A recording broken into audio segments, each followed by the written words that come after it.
めっちゃ並んでる。めっちゃ並んでる。Hello, it's me Sunita. Hi Maki.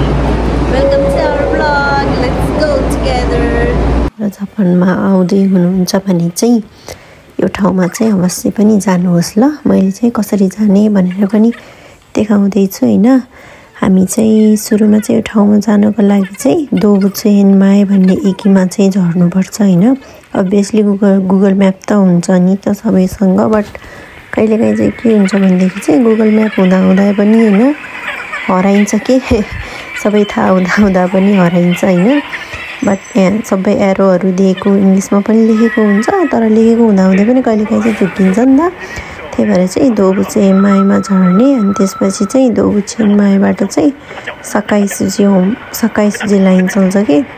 अनि सकाइसुजी लाइनमा चाहिँ एक स्टेसन चढेर चाहिँ एबिस्यो जाने भने चाहिँ अनि यो तपाईँले जुन फोटोमा देखिराख्नु भएको छ नि यो टावरमा जान सकिन्छ है त। लेट्स गो टुगेदर है त। अनि यो ठाउँमा चाहिँ तपाईँ चाहिँ अब एबिस्योमा झर्नुभयो भने चाहिँ 3 नम्बर एक्जिटबाट निक्लिनु भयो भने चाहिँ निक्लिन साथको भ्यू चाहिँ यो है त साथीहरू। अगाडि टावर छ हैन। अनि हामी चाहिँ लगभग बेलुकातिर गएको थियौँ कि हैन। काम चाहिँ अस्ताको चाहिँ थिएन, बट साँझ हुने बेलामा चाहिँ गएको थियौँ किनकि हामी यो ठाउँमा लास्ट टाइम पनि गएको थियो कि। अनि त्यो बेलामा चाहिँ पानी परेको थियो हैन। अनि त्यही भएर चाहिँ राम्रोसँग घुम्न पाएको थिएन कि। अनि त्यही भएर चाहिँ अहिले चाहिँ पानी नपरेको बेलामा अनि बेलुकामा गयो भने चाहिँ लाइटहरू पनि उज्यालो हुन्छ अनि राम्रो देखिन्छ भनेर चाहिँ बेलुकामा गएको थियौँ कि। तर चाहिँ सोचेको भन्दा चाहिँ एकदमै फरक भयो हैन। पहिला पाली जाँदा चाहिँ एकदम फरक थियो, अहिले पाली जाँदा चाहिँ एकदम फरक भयो। किनभनेदेखि चाहिँ अहिले जापानमा चाहिँ एक्सपो 2025 पनि चलिरहेको छ नि त हैन। अनि त्यसपछि चाहिँ फेरि अनि गोल्डन विक पनि चलिरहेको छ कि। गोल्डन विक भनेको चाहिँ जापानमा चाहिँ सबै पब्लिक होलिडेजहरू लगातार परिरहेर अनि बिदा भएको टाइममा चाहिँ गोल्डन विक भन्छ कि। लगभग 4 दिन जति लगातार बिदा हुन्छ हैन पब्लिक होलिडेजहरू लिएर। अनि मलाई चाहिँ यो उमियागे सपहरू चाहिँ एकदम घुम्नु मन लाग्छ कि। तपाईहरुलाई चाहिँ अरू देशमा गयो भने चाहिँ त्यो देशको लोकल सामानहरू के होला भनेर हेर्नु मन लाग्छ कि लाग्दैन। मलाई चाहिँ एकदम राम्रो लाग्छ। अनि यो जापानको के सुभिनियर सपहरू चाहिँ एकदमै राम्रो हुन्छ कि हैन। अनि यो चाहिँ तपाईहरुले हेर्दाखेरि चाहिँ कस्तो देखिन्छ, तरबार जस्तो देखिन्छ नि हैन। तर यो चाहिँ तरबार टाइपको के छाता हो कि। त्यो पहिला सामुराईहरुको खूब तरबार हुन्थ्यो नि, हो त्यस्तो टाइपको छाता हो नि त। यो चाहिँ उमियागे के सुभिनियर सपहरुमा राखेको हुन्छ कि। अनि मलाई चाहिँ यो सुभिनियर सपहरुमा राखेको खानेकुराहरु के कस्तो राम्रो लाग्छ कि है। अनि हेर्दा पनि कस्तो मिठो हुन्छ। अनि ओसाका भनिसकेपछि चाहिँ फेरि यो के भन्छ रे ताकोयाकी के। ओसाकामा चाहिँ अहिले ताकोयाकी एकदम फेमस हुन्छ नि त। अनि त्यही भएर चाहिँ ताकोयाकीको आजीहरू भएको अनि सबै धेरै थरीहरूको खानेकुराहरू राखेको थियो। यो चाहिँ कस्तो मिठो हुन्छ कि हैन। अनि मलाई चाहिँ एकदम राम्रो लाग्छ कि यस्तो सुभिनियर सपहरुमा गएर हेर्नको लागि चाहिँ हैन। तपाईहरुलाई पनि मन पर्छ कि पर्दैन कमेन्टमा लेख्नुस् है त। राम्रो हुन्छ कि यहाँ चाहिँ सबै कुराहरू कस्तो मज्जाले राखेको हुन्छ हैन। अनि यो हेर्नु न सबै ओसाका लेखेको छ कि ओसाकाको हैन। अनि यो ओसाका जियोवाला चाहिँ एकदम राम्रो लागेको मलाई चाहिँ म्याग्नेट हो कि। यो चाहिँ ओसाका लेखेको चाहिँ एकदम राम्रो लागेको थियो। अब हामी अहिले ओसाकामा छौँ नि त। अनि क्योतोको पनि राखेको रहेछ हैन। ओसाकामा चाहिँ क्योतोको त किन्नु पर्दैन होला जस्तो लाग्यो मलाई हैन। बट राम्रो थियो हैन। सबै म्याग्नेटहरू एकदम राम्रो थियो। अनि साइडमा चाहिँ जापान लेखेको थियो कि इङ्ग्लिसमा। अनि क्युट दारुमाहरू सानो कस्तो राम्रो थियो कि हेर्नको लागि चाहिँ एकदम राम्रो के। अनि त्यसपछि चाहिँ यो खानेकुराहरू हेर्यो हैन। अनि यो चाहिँ सियावासीको गड भन्छ कि। यो ठाउँ चाहिँ यो गडको लागि चाहिँ एकदम फेमस छ कि। अब अहिले चाहिँ मैले भर्खरै नाम बिर्सिहालेँ है यो भगवानको चाहिँ। अनि त्यसपछि चाहिँ यो भगवानको मूर्ति हो है। यो चाहिँ नुइगुरुमी। अनि यो भगवानको चाहिँ खुट्टामा चाहिँ काउकुती लगाउने भन्छ कि त्यसरी। अनि हामीसँग सियावासीको गड भन्छ नि त। अनि त्यही भएर अनि हामी चाहिँ यसरी ओमियागे हेऱ्यौँ हैन। अनि आकीले चाहिँ मलाई चाहिँ सेचुमे गरिराखेको थियो कि मैले चाहिँ सेचुमेक अनुसार चाहिँ सम्झिन्छु अनि बिर्सिन्छु क्या। अनि यो बक्समा भएको चाहिँ कस्तो राम्रो डिजाइन बनाएको अनि कस्तो राम्रो थियो क्या। अनि हामी चाहिँ के रहेछ भनेर अनि हेऱ्यौँ अनि यता साइडमा हेर्दाखेरि चाहिँ सबै रुमालहरू राखेको थियो नि त। अनि यो चाहिँ ह्यान्ड टावलको चाहिँ उ रहेछ कि एउटा के भन्छ राखेको ठाउँ रहेछ। अनि त्यो योहरू पनि ह्यान्ड टावल नै रहेछ कि बक्समा। इमावारी टावल भन्छ कि जापानमा चाहिँ फेमस छ नि त इमावारी टावल। अनि यो बच्चाहरूको सेट चाहिँ कस्तो राम्रो थियो बेच्न राखेको रहेछ। अनि मलाई चाहिँ फेरि जहाँ गए पनि हाँसीमै आँखा जान्छ क्या। कस्तो क्युट क्युट हाँसी।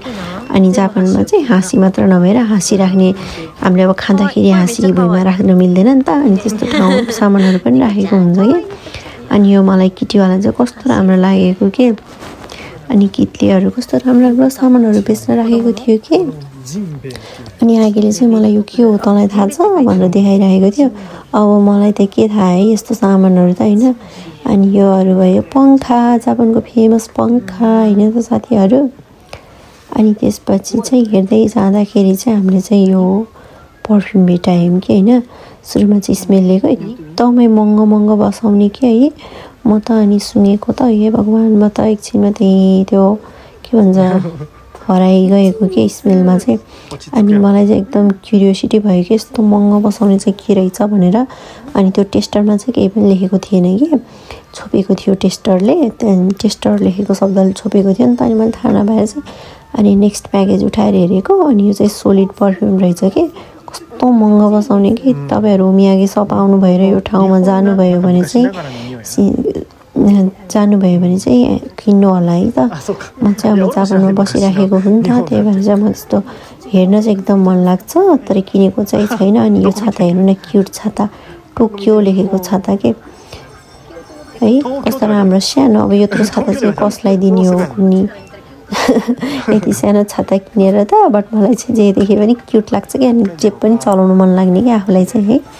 जापानिजहरूले त मन पराउँदैन कि तर मैले चाहिँ चलाउँछु। पेन्सिलहरू हेर्नु न पेन्सिलहरू पनि तरबार टाइपको पेन्सिलहरू के। जापानमा चाहिँ सबै क्युट बनाउनु पर्ने कि यिनीहरूलाई हो माई गुडनेस है। जे कुरा पनि क्युट बनाउनु पर्ने कि यो जापानमा चाहिँ होइन। जस्तो रियलमा देखिन्छ नि अनि त्यस्तै फोटोमा आउने देश जस्तो फोटोमा देखिन्छ त्यस्तै रियलमा आउने देश भन्ने जापान नै हो कि होइन।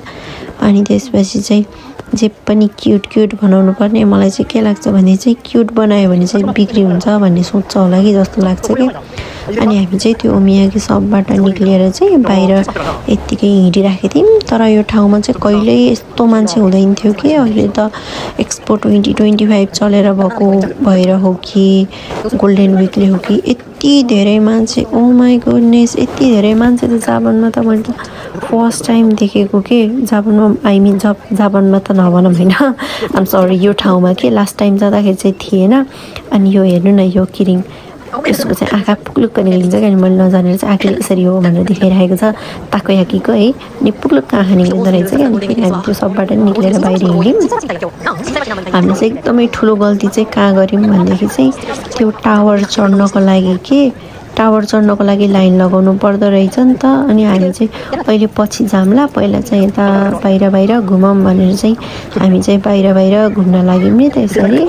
अनि त्यसपछि चाहिँ हामी यसरी बाहिर घुमिराख्दाखेरि चाहिँ मान्छेहरू यति धेरै मान्छे थियो कि यो ठाउँमा मैले फर्स्ट टाइम हो कि यस्तो धेरै मान्छेहरू देखेको। अनि यति धेरै दोकानहरू पनि छ होइन। रिल्याक्स गर्नको लागि मान्छेहरू चाहिँ मजाले बसेर पिइराखेको थियो। बिदा छ नि त अब अहिले लामो बिदा चलिराखेको छ नि त लगभग 1 हप्ता जति होइन। अनि त्यही भएर चाहिँ मान्छेहरू चाहिँ एकदम चिल पारामा रमाइलो गरिराखेको थियो होइन। मलाई चाहिँ मान्छेहरू भएको भिडहरू पनि एकदम राम्रो लाग्छ कि होइन। मान्छेहरू भएको भिडहरूमा गयो आफूलाई कस्तो के भन्नाले डिफ्रेन्ट कन्ट्रीहरूको मान्छेहरू पनि आइराखेको हुन्छ नि त। जो रमाइलो लाग्छ। गाचाको सपहरू पनि थियो होइन। अनि एरो हान्नेहरू पनि थियो। यहाँ चाहिँ एकदमै धेरै मिसेहरू पनि छ होइन बसेर खानको लागि। मियागी सुभिनियर सपहरू पनि छ। अनि उताको गुडिया चाहिँ जहाँ पनि हुने क्या। अनि कुचुसिताहरू त्यो मोजा के मोजामा पनि सबैमा स्टिकर भएको बनाउनु पर्ने कि जापानमा चाहिँ होइन। जे पनि क्युट बनाउनु पर्ने। यो खामिसामा चाहिँ सियासेनो खामिसामा भन्छ कि यो ठाउँको चाहिँ यो खामिसामा फेमस भएको भएर चाहिँ जतासुकै खामिसामाको मात्रै स्ट्याचु बनाएको मात्रै थियो होइन। अनि यो के भन्छ अरे विदेशीहरू टन्नै थियो नि त अनि उनीहरूले पनि त्यस्तोमा चाहिँ एकदम फोटो खिचिराखेको थियो जता पनि त्यो खानेसामाको मूर्ति बनाएको छ त्यही मान्छेहरू कति धेरै जम्मा भएको के है अनि मलाई पनि फोटो खिच्छु भनेको तर फोटो खिच्नु चाहिँ पाएन कि मान्छे मात्रै धेरै है अनि यता गयो भने ठोकिन्छ अनि हामी चाहिँ त्यो ठाउँबाट निस्केर एकछिन बाहिर हिँड्यौँ अनि फेरि अर्को ठाउँतिर जानु लाग्यौँ होइन हुन त त्यही नजिकै होइन टाढा चाहिँ होइन कि तर हामी चाहिँ मान्छे धेरै भएको भएर चाहिँ नेक्स्ट ठाउँबाट घुमेर चाहिँ जान लाग्यौँ अनि यो ठाउँमा चाहिँ के रहेछ भनेदेखि चाहिँ एकदमै त्यो के भन्छ खानपिन गर्ने दोकानहरू चाहिँ एकदमै रहेछ कि पसलहरू होइन अनि यो एरो हान्ने चाहिँ यो चाहिँ एकदम फेमस रहेछ कि के रहेछ पनि यो चाहिँ जतासुकै थियो अनि मान्छेहरू चाहिँ कति लाइन लागेको के धन्दा हामी चाहिँ खाना खाएर गएको थियौँ र चाहिँ खानु परेन अनि यो पसलमा चाहिँ हरेक कपडामा चाहिँ नानी वा फेस चिन्सेकाई भनेर लेखिराखेको के कपडामा चाहिँ जापानमा बनाएको ब्रान्ड भएको भएर त्यही ठाउँकै नाम अनि त्यसपछि चाहिँ नानी वा फेस भनेर लेखेको के नर्थ फेस नभएर होइन आइडिया लगाएको नि त बेच्नको लागि होइन नर्थ फेस त सबैले किन्छ नानी वा फेस त अब जापानको यो जापानमा मात्र बनेको लिमिटेड भयो नि त त्यही भएर होला नि त अनि हामी चाहिँ यो घुमिराख्यौँ होइन त्यो टावरमा जानको लागि हो कि ती विधि गरेको अहिले लाइटिङ साँझ पर्यो भने चाहिँ लाइटहरू पनि बल्छ कि त्यो टावरमा अनि माथिबाट राम्रो देखिन्छ भनेर चाहिँ हामी चाहिँ भर्खर चाहिँ यसरी तल टाइम वेस्ट गरिराखेको थियौँ कि अनि मान्छेहरू यति धेरै मान्छेहरू थियो कि ओ माई गुडनेस है अनि हामी चाहिँ यो हेर्नु न कति मजाले हाँसेको कि यो खामेसँग मान्छे पनि यसरी हाँस्ने भयो अनि यो तपाईँले यो पिक्चरमा देख्नु भएको छ नि यो पिक्चरमा देखेको र यो अहिलेको टावर चाहिँ यो अहिले बनेको टावर चाहिँ सेकेन्ड हो पहिला चाहिँ त्यो पिक्चरको जस्तो टावर थियो होइन अनि जता पनि लाइनमा बस्नुपर्ने रेस्टुरेन्टमा अनि हामीले चाहिँ त्यसपछि चाहिँ हामीले चाहिँ लसन के कोम्बिनीबाट चाहिँ हटडग किन्यौँ होइन हटडग होइन यो चाहिँ अमेरिकन डग होइन अनि आगीले चाहिँ मलाई चाहिँ बनाएर दिएको के अनि हामीले चाहिँ त्यहीँ बसेर चाहिँ अमेरिकन डग खायौँ होइन लास्टै मिठो हुन्छ कि अमेरिकन डग पनि तर त्यहाँ गइसकेपछि अरू मिसैमा खानु चाहिँ हुन्थ्यो कि मान्छे धेरै कि जता पनि लाइन लागेको कोम्बिनीमा पनि कति धेरै मान्छेहरू थियो अनि हामी चाहिँ अलिकति खाएर अनि टावर चढ्न जाऊँ भन्ने सोचले चाहिँ त्यो कोम्बिनीमा गएर खायौँ अनि हल्का साँझपन लागेको थियो नि त अब लाइट बल्न लाग्यो भनेर चाहिँ लाइन लाउनु के अरे टिकट काट्नु भनेर गएको है टिकट काट्नु जानु त ओ माई गुडनेस यत्रो धेरै लाइन के हामीले त सोचेको पनि थिएन किनकि हामी पहिलाको पालि जाँदाखेरि लाइन लगाउनु परेको थिएन कि टिकट काट्यौँ अनि माथि चढ्यौँ होइन पानी परेको भएर चाहिँ माथि टपमा चाहिँ जानु पाएन होइन माथि टपमा चाहिँ ओपन छ कि अनि पानी परेको बेलामा चाहिँ जानु दिँदैन थियो र अनि आज जाऊँ न भनेर लागेको है पानी नपरेको दिनमा ओ माई गुडनेस लास्टै धेरै लाइन के अनि त्यसपछि हामी त के गर्ने भयो होइन अनि माथि हेर्नु न यो टावरको माथि कस्तो राम्रो बनाएको के डिजाइन बनाएको अनि हामीले चाहिँ त्यहाँको स्टाफलाई सोधेको अनि त्यसपछि चाहिँ 8 बजेसम्म मात्रै हुन्छ अरे अनि त्यति बेला चाहिँ 7 बजिसकेको थियो कि है अनि 7 बजिसकेको थियो अनि त्यत्रो लाइन लागेर चढ्न त पाउँछ तर यो राम्रोसँग स्लोली हेर्न पाउँदैन भन्यो अनि त्यही भएर चाहिँ हामी चाहिँ नचढ्ने निदो गऱ्यौँ के फेरि यदि नेक्स्ट टाइम आयौँ भने चाहिँ सुरुमा चाहिँ टावर चढेर अनि तल हेर्ने है भनेर निदो गरेर चाहिँ अब चाहिँ हामी चाहिँ फर्किन लाग्यौँ होइन फेरि नेक्स्ट टाइम गयो भने चाहिँ म तपाईँहरूलाई चाहिँ Thank you so much for watching our video. See you next time guys. Bye bye. Love you all. मन परेमा चाहिँ सब्स्क्राइब पनि गरिदिनुहोस् है त च्यानललाई. Thank you so much for watching.